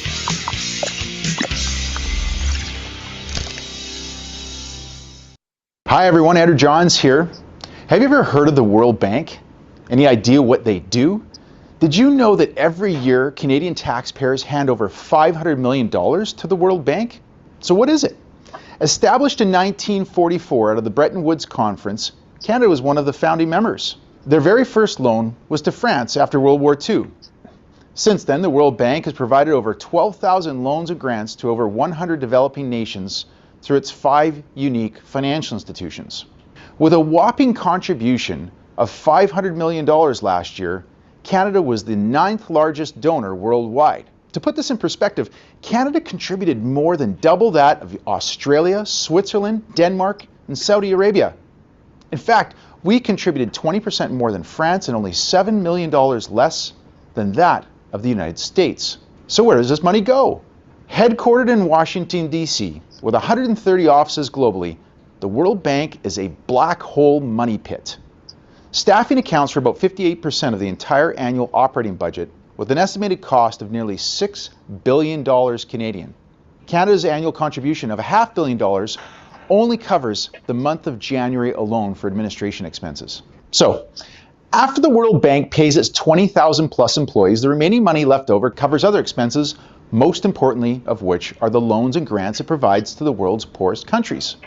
Many of these nations are also the ones who rank highest in corruption, according to transparency.org. Here are some good examples. In 2021, South Sudan received $160 million from the World Bank. They ranked 180 out of 180 nations on the corruption index. Somalia, nearly $800 million. They ranked 178 out of 180. And Yemen received over $600 million. They ranked 174th in corruption. Canada's massive contribution to the World Bank only covered 1/3 of these countries' contributions last year alone. How much of this $1.5 billion do you believe actually went to the people who needed it most? Since becoming Prime Minister in 2015, Justin Trudeau's government has gifted the World Bank $3.7 billion of taxpayers' money. That is $1.5 million every single day for the last 7 years. Think about that. $1.5 million every single day for the last 7 years. So what could Canada do with $500 million if it stopped bankrolling the World Bank for just 1 year? Well, it could end a clean drinking water advisory for a single remote Indigenous community every 4 months. We could plant 31 million trees. Make sure to watch our 2 billion trees video. We could build 6 community hospitals like the Prince Edward County Memorial Hospital. We could provide dental care to 1.1 million Canadians through the NDP's dental care program. Oh, this sounds like some socialism, brother. Yeah, it's like funny. It's kind of funny. I like this guy, but he's like, he looks like such a capitalist, but he's like, wait, we could spend this money elsewhere. Wait a minute. And of course, $500 million in savings could also cover the cost of Justin Trudeau flying from Ottawa to Tofino for a weekend of surfing. So you see, everyone benefits. So what do you think? Should we continue sending $500 million a year to the World Bank? Or should we use this money to start looking after Canadians? Thanks for watching. Please make sure to like, share, and subscribe. The money is there to help people.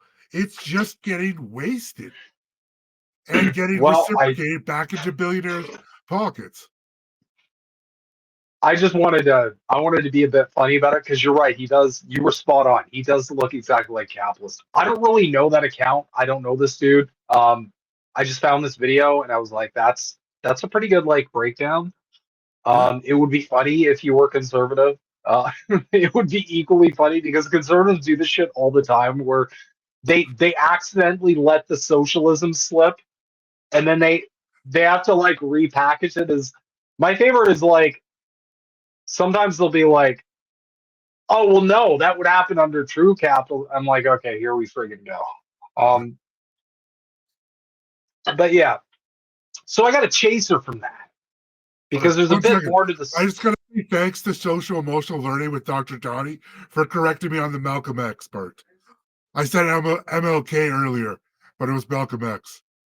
Oh, the liberal in the wolf, that direct quote, yes, that was Malcolm X. Yeah, I have a really bad memory. Sorry. Yeah, and no, that was on me. I'm pretty sure I knew that too. I've actually quoted him on social media, so that's. I've that's quoted it before. I just messed up who I said, who I meant to. Well, in either regard, thank you all for keeping us honest.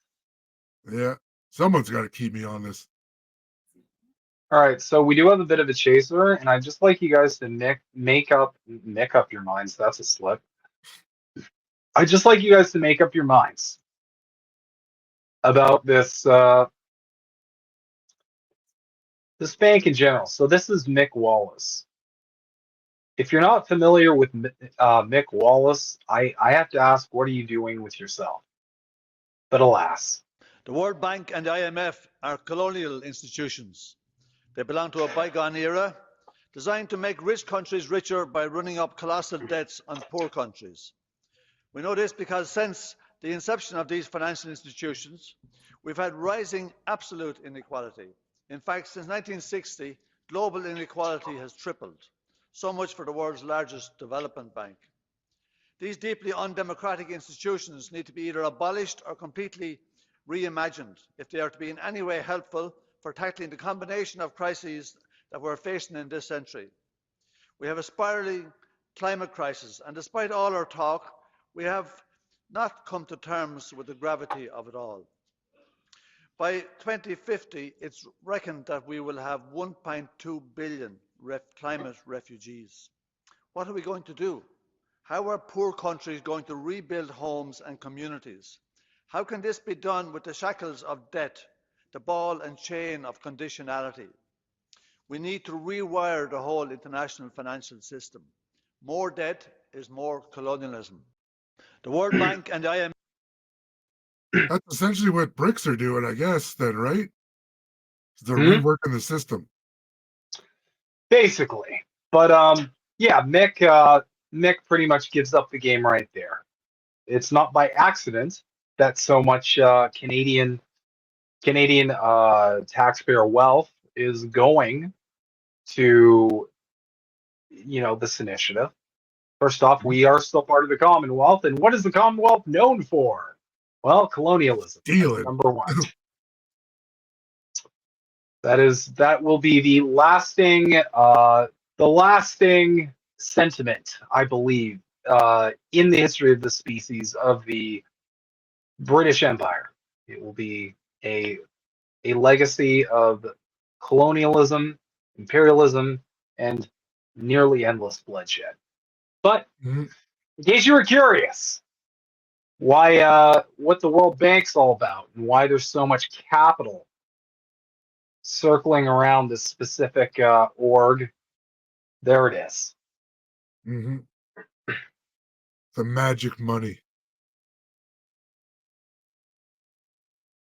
Yeah, let's see here.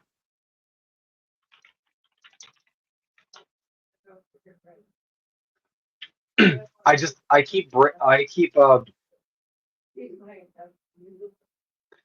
checking the news just for breaking, just because I know like we're all just sitting here like pacing back and forth. When's the bombs going? Yeah, like when's Fallout happening?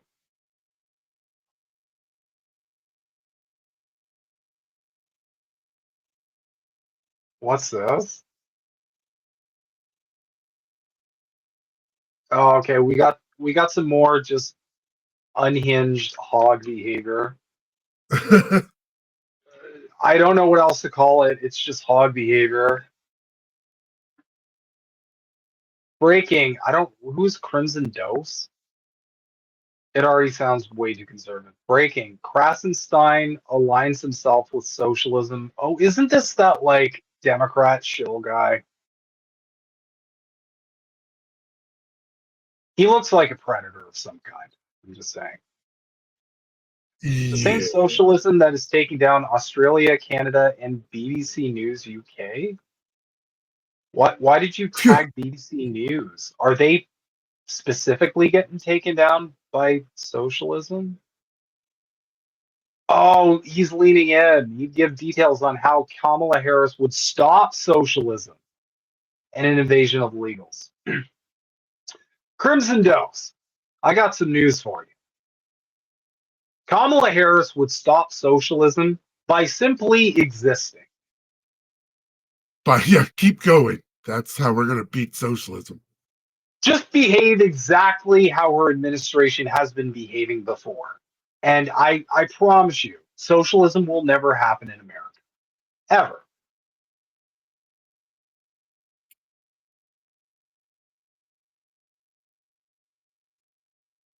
Let's see what's going on here.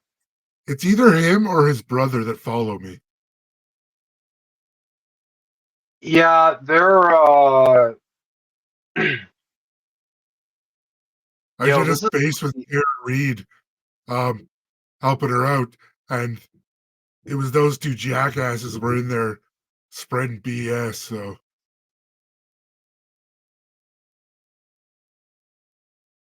This is really interesting. Oh, this is kind of cool. I like seeing these kinds of owns, but What's on the map? What are you? What's on the map? What are you fighting for? 76 years of establishment. Palestine doesn't exist. It never will and it never has. Israel is a fake state. And why does Golda Meir refer to herself as a Why are you waving the Palestinian? flag? so that's a bunch of Israel tourists. I don't know why they call them Israeli tourists though, because I don't see an accent. Let me see. Japanese woman waving Palestine flag confronted by Israeli tourists. So I don't know if they're Israeli or just like dumb Zionist Americans, but they're tourists. But like these this is the funniest thing. These Karens just descend on like any flag of Palestine and just lose their minds. That's their sole purpose. Like my God. Well, it's so funny. They're trying, like, yelling that it never existed or it doesn't exist. It exists currently. It has existed for thousands of years. Like, they're trying to say Palestine didn't even exist. Like, we all know it exists. It's right there. You can see it. It's in, like, I've got a British Bible from the 1930s, and it has Palestine clearly written on a map. Yep. And that's the thing. I mean, again, it's these different rules that they play with. It exists when it serves their narrative or serves their purpose. It does not exist when it goes against their narrative or against their purpose. That's essentially the whole meat and potatoes of the thing. What's this?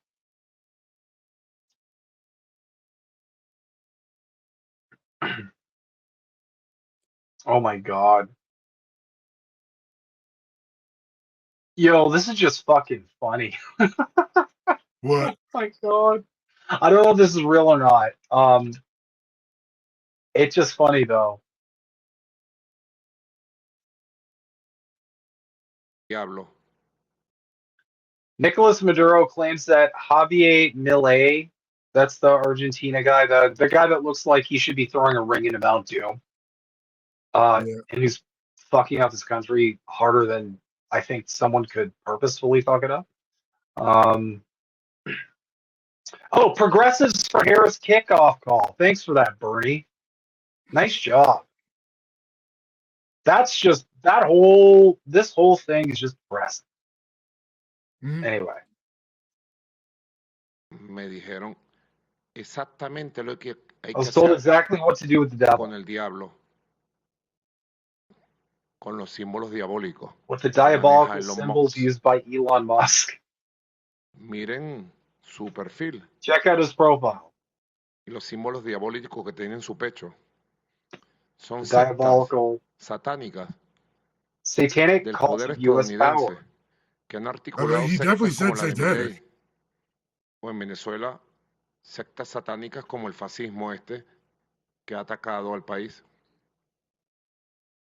Es una lucha de carácter espiritual entre el bien y el mal, entre el odio, la mentira, el engaño, el fascismo. This sounds Porque correct. ustedes saben todo el ocultismo que hubo detrás de Hitler. Yeah, this is okay. This translation is exactamente lo que hay que hacer. I mean, I don't know Spanish enough, con but el I'm picking diablo. up some words at least, and they seem to be in the right Con los spot. símbolos diabólicos que I maneja studied Elon Musk. Latin, and when you study Miren Latin, you know su enough to kind of perfil. pick it up. Okay. Y los símbolos diabólicos que tienen en su pecho son sectas satánicas. Okay, so basically, Nicolas Maduro claims that they're members of the satanic cult. He also links them to the occult forces behind Adolf Hitler. I mean, he's not off by any minute. He's not off on the the evils behind fascism, Mhm. of which they all aspire to. Wait, I gotta check something. Of course. Oh, Alex Jones is mad. Oh, He's totally nuts. see, Alex Jones has got to be a CIA asset. I don't know if he's always been one or if he screwed up and then he became one. But likely I'm he's gonna be just been honest. one the whole time. He has to be controlled opposition because there's a lot of things that he predicted correctly, and everybody Mhm. gets the wrong take. Where it's like, oh my God, how did he know that? It's like, no, that's a question you should realistically be asking. How did he actually know that? There's Mhm. no way someone could know that unless they had inside intel. Yeah. Like a lot of this stuff, when he predicted the exact date of the invasion of Ukraine, sorry, what? How do you how do you know this? Well, okay. No, I'm not going to defend him really, but occultists and Satanists love to use numbers, and they do stuff all the time on the same day. April 20th is another big one. Columbine, one of the worst bombings of Yugoslavia. Hitler's birthday. There's a few more that have all happened on April 20th. And I That is just know because true. it's my birthday, so it always sticks out in my mind. It's Yes, also being Hitler 420. share birthday. What's that? Yeah, But yeah. that's the one I normally go with. Mm. Yeah, I mean, like, Yeah, symbology. That's the word I was looking for. Yeah, they there love you go. symbology. That's the Hmm. one. Or numerology.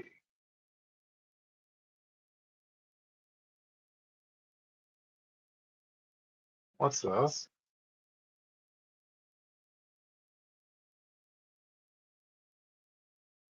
Oh my God, this is terrible. Okay, hold on. The ongoing, like, pretending not to understand the fundamental core problem. Breaking. A video of downtown Los Angeles shows white Americans openly using drugs and loitering. First off, like, I don't know why you have to use white there, sir. Yeah, it's just more decisive. Canadians are concerned Justin Trudeau's loose of drugs policies. Loose, I guess loose, like his looseness in drug policies could create a similar environment in Canada.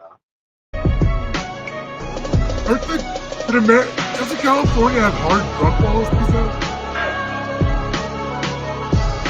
Like they still got like tons of black dudes locked up for minor weed charges. So yeah, first off, like I don't really know how loose these drug policies are. But if you look at this clip, they're kind of avoiding something, and I've noticed something in Pierre Poilievre and the conservatives' rhetoric as well. When they talk about tent cities and then they connect it to drugs. Mm-hmm. Are we chicken or the egg here, guys? Yeah. Because if I looked at a problem like homelessness, for example, or wealth inequality, and I didn't really have any answers to that problem, I would probably try and repackage it. Mm-hmm. Because what do you think is more likely? Actually, I'll just leave it. I'll turn the sound off. I'll just leave it blank. What do you think is more likely? People are using drugs. People had great lives and they just start using drugs and they lose everything. Or people are miserable and impoverished and homeless and they are using drugs to cope with a miserable existence. Mm-hmm. I'm not saying, I'm not saying that nobody's had their life ruined with drugs. No. They have, for sure. But if you ban those drugs and someone has a serious problem, they're going to turn to something else to self-medicate with. If you've got underlying trauma, if you've got mental illness that is not being treated, understandably, because our country still doesn't cover mental health services to any They don't even take mental health seriously, in my opinion. No, not at all. They just try to blame the person for the mental health issues, not the systems. Mm-hmm. But if anything happens under communism, it's communism's fault. Anything under Exactly. capitalism is their fault. Yep.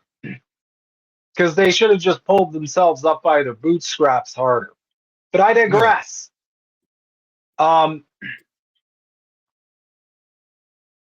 Because again, they're trying to paint this again as just like this is the ravages of drugs. I'm seeing poverty. I'm Yeah. seeing a bunch of people who, for some reason, aren't in their apartment on a really hot day. And I'm thinking the reason behind that is probably due to the fact that they don't have an apartment. Yep. Like, it's out in the it's out in the open, and you're seeing it. Mhm. But at the end of the day, also, how do we know all these people are on drugs? What if that guy's just Yeah. sleeping? What if most of them Well, are that's the sleeping? thing, right? Furthermore, what if they're just drunk? What if they're just drinking, which is absolutely legal to do, and they Yeah. passed out? But by focusing it, by reframing it on we got to crack down on the drugs, they Mm-hmm. get to reframe the entire issue of wealth inequality and homelessness because, as we know, Pierre's not going to do anything about homelessness. Yep. His big plan is we need to build more homes. And then what? Is this trickle down real estate now? You think we Yeah. just build a bunch more What homes that they're once the not? billionaires get 9 million homes, they'll let someone else have one. You think those prices are? You think the market's just gonna what? Put the prices down if we build more homes? Like I just again, these people have no solutions to these problems, No. which is why they have to be dishonest in how they frame the solutions. Yeah. And also, furthermore, speaking to the drug issue, again, like I said, there has to be a core reason for people getting hooked on these drugs. Mhm. Because like if the problem is they're available, then if you take them away, there's nothing They're gonna stopping them find. from just finding a legal drug or just finding them illegally. Yeah. But And they'll also just go to illegal drugs. alcohol, which is almost Yeah. more dangerous because people will die from alcohol withdrawals. Mm-hmm. That's one of the reasons they couldn't close down alcohol during the pandemic. They would have had bodies dying, especially homeless Yeah. people.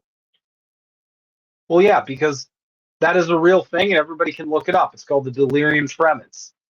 Mm-hmm. I may have covered this last episode, but I'll recap it. Basically, alcohol slows you down. Your body has to correct for the slowing, so it can still regulate like your autonomy, your organs and everything. Mm.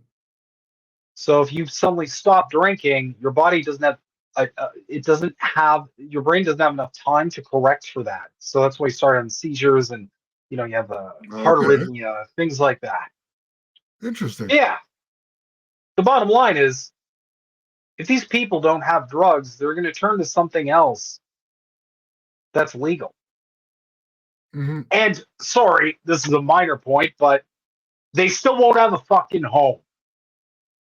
So Yeah. I know you guys don't even want to go near that point. I know nobody wants to go near the whole like why are these people out in parks and on the streets part, but I feel like that's relevant. Yep. I I feel agree. like the whole like yeah, the whole because They're again, this was victims like of a a really hot system. day. Yeah. Mhm. And rightfully so, they're self-medicating. I get it. But Mm-hmm. like if anything, taking away one more avenue that these people can escape the horrors of living like this, not have being homeless or being between homes or Yeah. whatever's happening. Um, Oh, I've had this theory that if we give people like a room with a bath and a shower that they can come and go, lock themselves in, be safe, that would do wonders for their ability to get back to being healthy. That they could maybe do work within society that they want to do, right?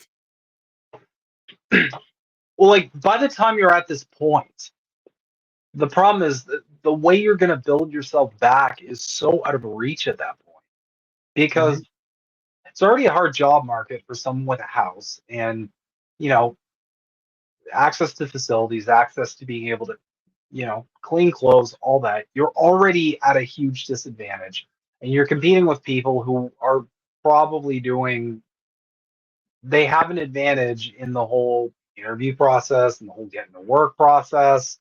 Um, the game's already pretty impossible. Also, I mean, not for nothing, but some of these people may not even have phones. They may not even have computers. How are they even going to get jobs in 2024? Yeah. They can go to a How are you gonna get a library, bank I account? Any of that suppose. stuff. Yep. So, I mean, essentially, they're just kind of they're stuck in the cycle. And instead of addressing this problem, they're using the age-old let's find a scapegoat in here that doesn't threaten capital. Hmm. Because harder restrictions on drugs, nobody's wealth is threatened by that. Yeah. Because they've repackaged the problem as being like, oh, people are just irresponsible. They can't handle themselves. So we got to take the toys away. Yeah. As opposed to the underlying core problem that it's like, pretty sure these people, a lot of them don't have homes to begin with. So that's probably a major factor. And B, they don't have access to any, and that's another thing too, even if you wanted help,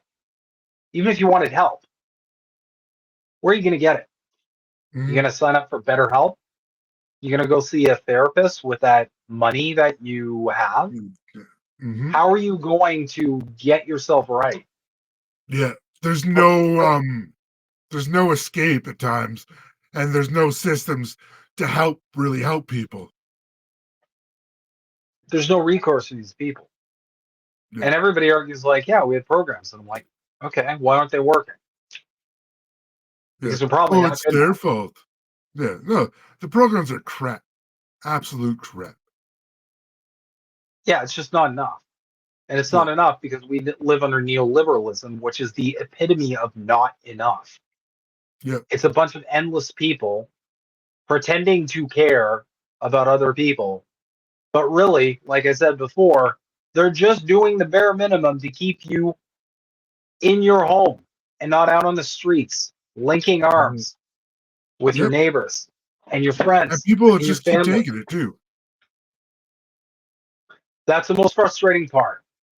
Because, like next election up here in Canada, I promise you we're going to see the same thing. Oh yeah. You're going to see everybody on the All the left same stories. saying, yeah, you're going to see everybody on the left saying we have to vote for Trudeau because we can't let Pierre get it.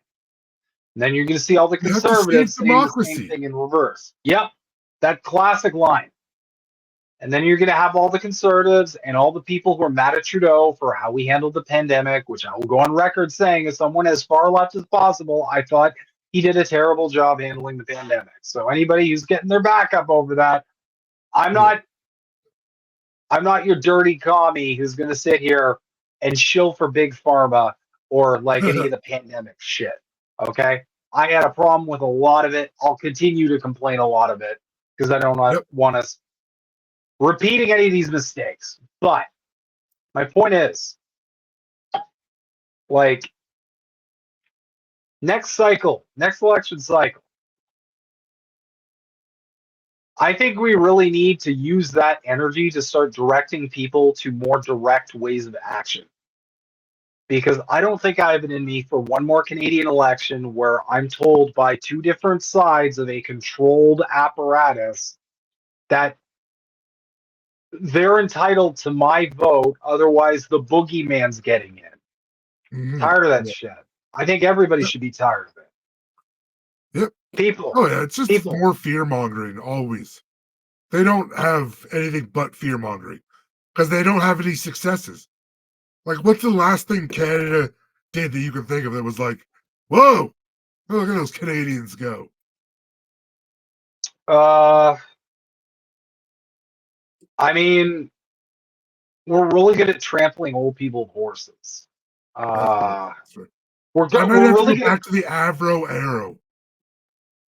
Yeah, we're. Oh wait, no. We're really good. We're really good at celebrating Nazis in our government chambers.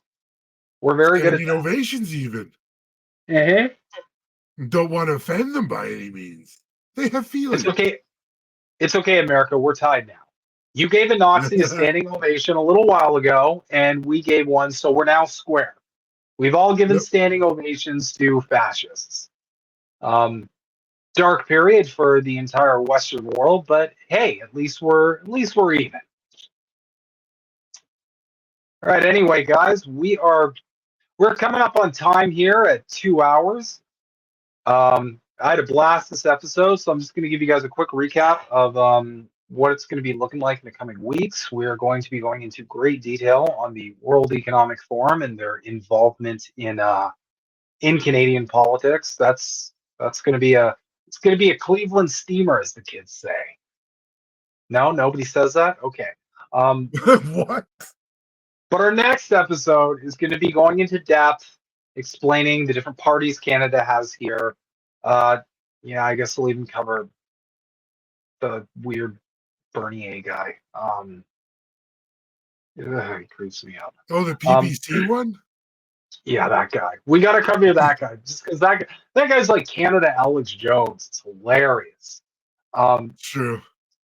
We'll be covering the different political parties, be covering the key players, kind of giving a breakdown on like what they support, what their stances are, and make some comparisons maybe between them and other Western leaders and how they rank. So we're gonna get heavy into it. But I guess the TLDR of this episode is Canada is down bad, and hopefully one day that will not be the case.